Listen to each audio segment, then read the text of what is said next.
1945 की, जब देश आजादी की उम्मीद से सरोबार था, चारों ओर क्रांतिकारी वातावरण था।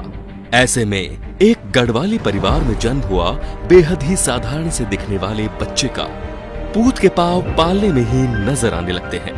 पिता आर्मी ब्रिगेडियर थे तो देशभक्ति के संस्कार खून से ही मिले। कुशाग्र बुद्धि और बहुत कुछ हासिल करने की चाह के चलते 1965 में आईपीएस टॉप करके ही माने। केरल बैच के आईपीएस अफसर बने और 6 साल में वो मेडल हासिल कर लिया, जो 17 साल की ड्यूटी करने पर भी हासिल नहीं होता। मन के भीतर तो देश के लिए कुछ करने की ख्वाहिश सुलग रही थी।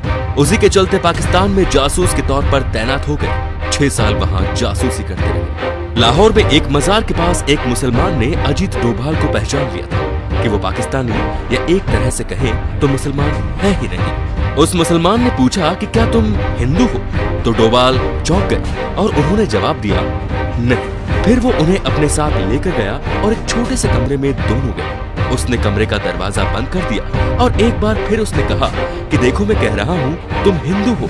डोभाल ने फिर से ना में जवाब दिया तो उस मुसलमान ने अजीत से कहा कि तुम्हारे कान छिदे हुए हैं। डोभाल ने बात मनाते हुए कहा कि हाँ, बचपन में मेरे कान छेदे गए थे, लेकिन बाद में मैं कन्वर्ट हो गया था। उसने कहा तुम बाद में भी कन्वर्ट नहीं हुए थे, खैर तुम इसकी प्लास्टिक सर्जरी करवा लो, नहीं तो यहाँ के लोगों को शक हो जाएगा। 1987 में खालिस्तान में आतंकवाद के वक्त पाकिस्तानी एजेंट बनकर दरबार साहिब के अंदर दाखिल हो गए। 3 दिन तक लगातार आतंकवादी के साथ मिलकर रहे और उनकी सारी जानकारी ली और ऑपरेशन ब्लैक थंडर को अंजाम दिया। 1988 में कीर्ति चक्र मिला। ये अवार्ड लेने वाले वो देश के एकमात्र नॉन आर्मी व्यक्ति थे। असम जाकर उन्होंने उल्फा आतंकवाद को कुचला। मोदी की तो उन पर शुरुआत से ही नजर थी। जैसे ही उन्होंने देश की बागडोर संभाली, उन्हें राष्ट्रीय सुरक्षा सलाहकार बनाकर बहुत बड़ी जिम्मेदारी सौंप दी। बलूचिस्तान में फिर से रॉ को एक्टिव किया और इस मुद्दे को अंतर्राष्ट्रीय मुद्दा करने के पीछे इस आधुनिक चाणक्य का ही दिमाग था।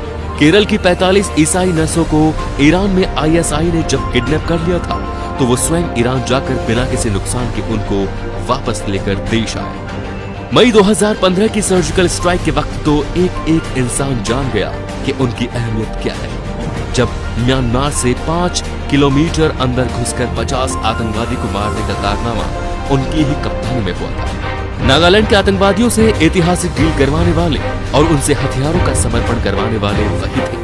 उन्हीं की हिम्मत और ना डिगने वाली सोच ने